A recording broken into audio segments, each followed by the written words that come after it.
Hello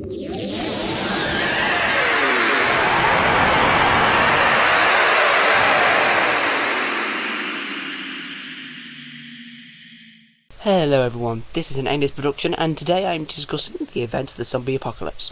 There have been thousands of films and games that focus around this cataclysmic event, and it all ends in a similar way.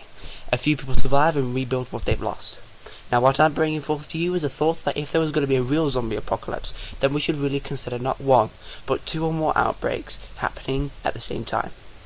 Now this idea hasn't been covered much before, but this is something that could be likely to occur. We always think of the one zombie outbreak that will eventually wipe us out, but there's nothing that doesn't say that there should only be one zombie apocalypse. We rarely consider the possibility of two or more zombie upsurges. First off, how will there be more than one zombie apocalypse? Well, originally the first outbreak will be from an evolved natural parasites like Toxoplasma gondii, artificial organisms like nanobots, or custom lab-born infection cells to start it all off. In about a few weeks, depending on how fast the virus spreads, it would take over whole villages and move to the big cities. Or if it is a dormant infection, it would then remain so for decades, brewing its unique strains until it was ready to surface, or until it becomes disturbed by an outside force or needs to relocate somewhere else. A big chunk of the world would be engulfed in zombies. The virus would have taken over so many bodies that would be uncontrollable. The result of the government meddling would then force other governments and world leaders to attempt to put all their money and resources into making a cure, if their attempts to stem the infection had failed.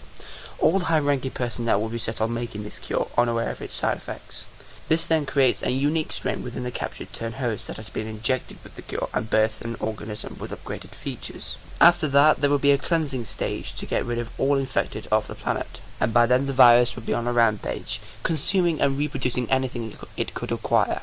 The multiple outbreaks will then eventually start to merge genetic traits and create hybrids of the multitude of infections. The result would be a super zombie capable of infecting and destroying a lot more than the pure breeds of the dead. The only thing that could stop, if not resist the beast's strength, is a massive amount of firepower or a secret weapon. Along with the new super zombies, there will be smaller minion hybrids that have unseen abilities and much more strength than the standalone strain of zombie. As the battle goes on, more and more different genetic bonds will combine to make improved versions of the original creatures, and the more pandemics that had happened in the country, the more variations of zombie that are going to be made. At this point, the problem has gotten 10 times more serious, and the virus is much more powerful after it has evolved into the crossbreeds. New monsters will be created, and a giant viral army will be pushing towards huge masses of humans to acquire new recruits. This massive crowd will engage and tear up anything in their path, and a battle would ensure, lasting as long as is necessary to eliminate the infection. During this war, if survivors manage to avoid being turned, there will be a high chance that they will perish from either starvation, dehydration, exhaustion, or lack of mentality. In that time, the virus would have engulfed the planet's surface and would begin to either wither and die out or absorb other creatures like leopards, dogs, elephants, birds, and even insects. The organism would become the new dominant species and would rule Earth until it could spread further, and the whole process starts again, constantly evolving and upgrading its abilities. But if the survivors manage to rid the world of the pandemic at an early stage, then the remaining population would be bought some time to recover from the latest attack. By then the organism would have rooted itself within the earth of the area it had covered and receded if it had been struck too much.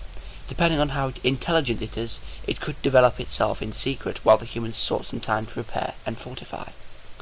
With new cures being made and experimentation carried on, it may be a long time until the virus is eradicated from the planet, and hopefully a lesson learned. Let's just hope that if the virus is created, we will be able to destroy it quickly, as a failed biological weapon from a secret government playing with things they wouldn't understand. If there was going to be a zombie outbreak, then I suppose I'd be pretty ready for it. If you want to know how to survive the zombie pandemic, then there are loads of videos out there on YouTube which will help you to survive it, or at least give you an idea of what to expect. Thank you everyone for watching, and if you like this video, please check out my channel and some of the other videos that I've made. If you feel that you have a theory to share, then please put the idea in the comments and I will look at it as soon as I can. For now, thank you for watching, and I'll see you in the next video. Bye bye.